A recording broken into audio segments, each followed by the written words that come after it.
Papers ఉంటలేనా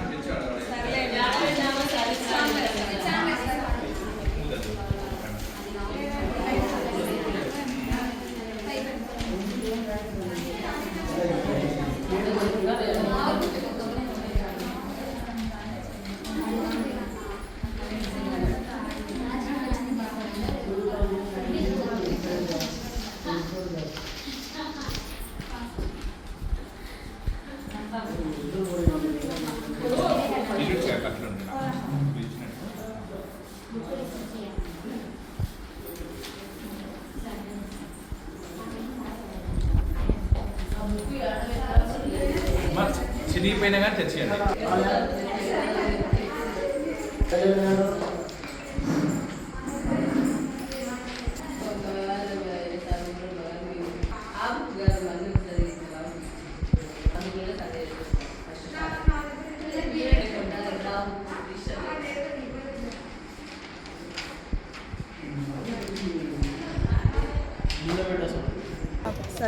సచివాలయంలో పనిచేసే వాలంటీర్లము మేమంతా.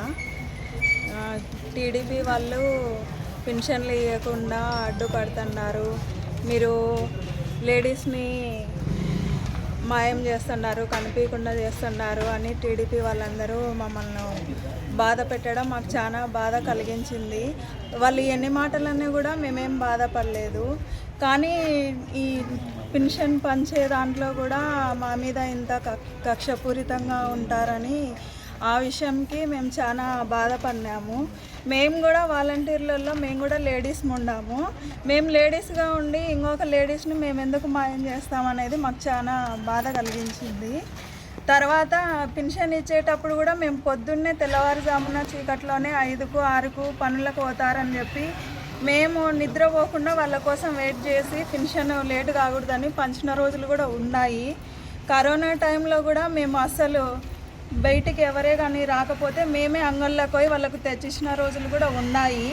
అవన్నీ జనాలకు గుర్తు ఉన్నాయి, ప్రజలకు.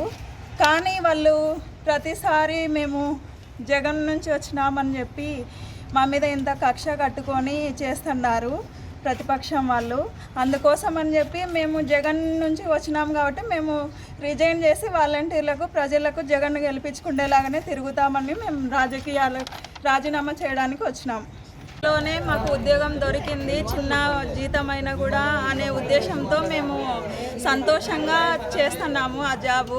కానీ టీడీపీ వాళ్ళకు మేము ఇట్లా బాగుపడము, ప్రజలకు సేవ చేయడం కూడా వాళ్ళకు నచ్చినట్టు లేదు. దానికోసం అని చెప్పి మేము ప్రజలకు చెప్పుకొని మేము జగన్కు సపోర్ట్గా వాళ్ళను చేయాలని చెప్పి మేము రాజీనామా చేస్తున్నాం సార్. వాలంటీర్గా పనిచేస్తున్నాను. మేము ప్రజలకు గత 5 ఏళ్ళుగా చాలా సేవలు చేశాము. ఇప్పుడు కూడా సేవ చేయాలనే ఉద్దేశంతో తిరుగుతూ ఉంటే వాళ్ళు టీడీపీ వాళ్ళు మా మీద కక్ష కట్టి మా మీద ఏవో కేసులు వేయాలని చూస్తున్నారు.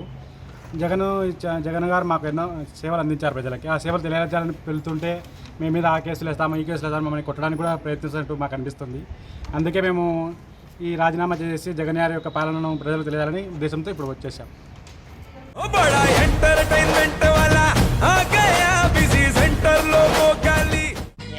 సక్కు సక్కేంద్ర సక్కు సక్కు బాయ్ బాయ్ బాయ్ బాయేంద్ర భార్గవ్ బాయ్ బాయ్. గిరాకి వచ్చే టైం ఏంది, కస్టమర్లు వస్తున్నాడు, రేడికల్ పిగురి. కస్టమర్లు వస్తున్నారు కదా, మాత్రం పొగరు ఉంటుంది. మరి తగ్గించేద్దాం పొగర్ని. డబ్బులు కట్టేస్తామేంటి కొంప తీసి? లేదు, కస్టమర్లు ఆపేద్దాం. పదా మరి మన బిజినెస్ స్టార్ట్ చేద్దాం.